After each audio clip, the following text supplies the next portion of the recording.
Hi everyone, my name's Tim, welcome to my YouTube channel.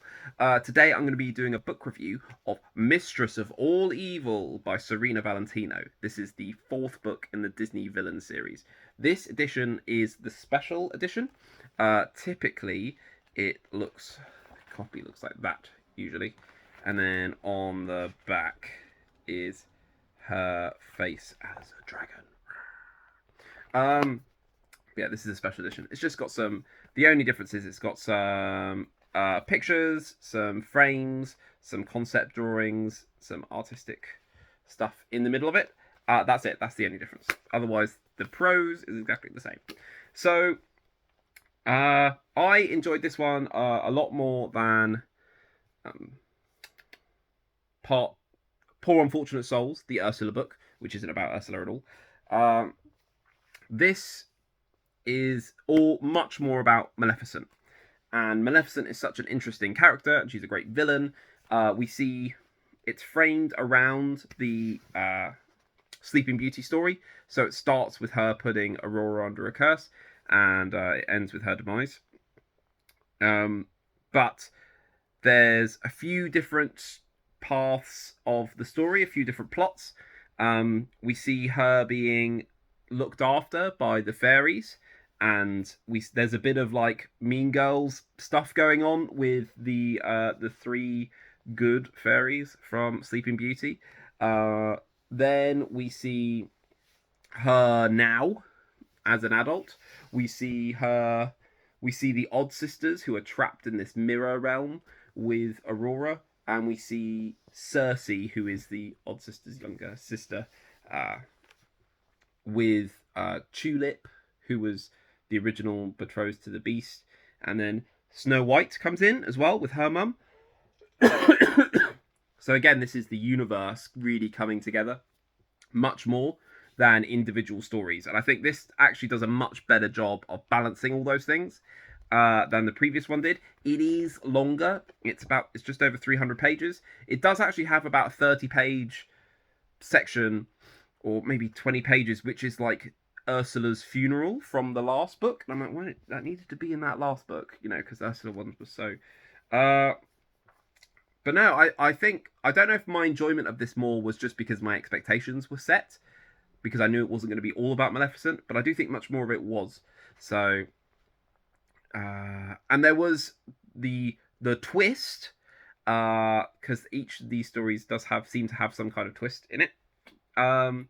Was kind of going into the last act was actually made me gasp out loud. I went, so that's a sign of a good twist. And I might have a bit of talk about spoilers after this, but overall, I think the prose is still. Everyone is very melodramatic. I think everyone's just very melodramatic in these books. So I did give this 3 stars.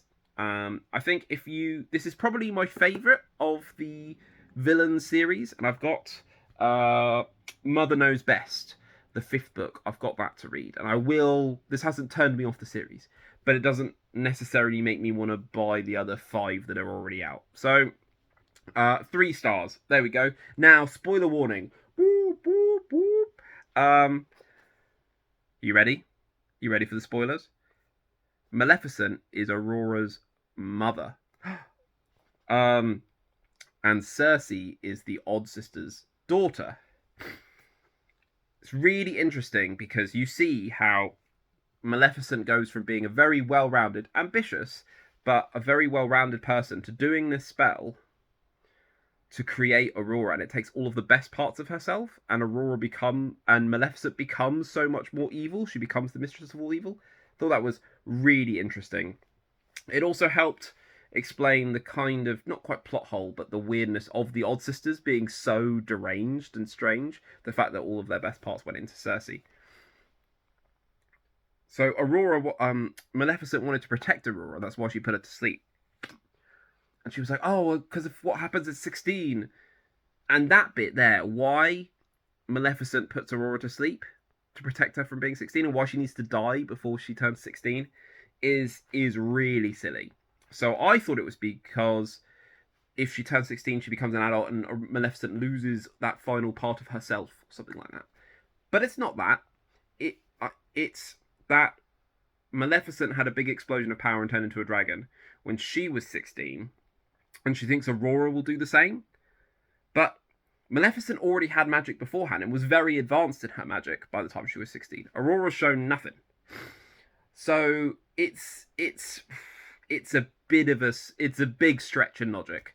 But it was still good, and the ending, again, seeing it through the mirror dimension with the Odd Sisters and Aurora is similar to the last one, but I don't know if it's just expectations that I enjoyed it a bit more. But yeah, that's my thoughts on the spoilers. I thought the twist was really good. The reason why she's doing the thing that she does in Sleeping Beauty, I thought was a bit silly, and I thought there was a much clearer thread there that you could pull. Anyway, 3 stars. I enjoyed it. If you've read this, write your comments below what you thought of it. Give this video a like. Give me a subscribe. I'd appreciate it. This is going to be my last video for a couple of weeks, I think, because I'm going on holiday. I'm going to Disneyland tomorrow. Very exciting. Anyway, see you later. Bye.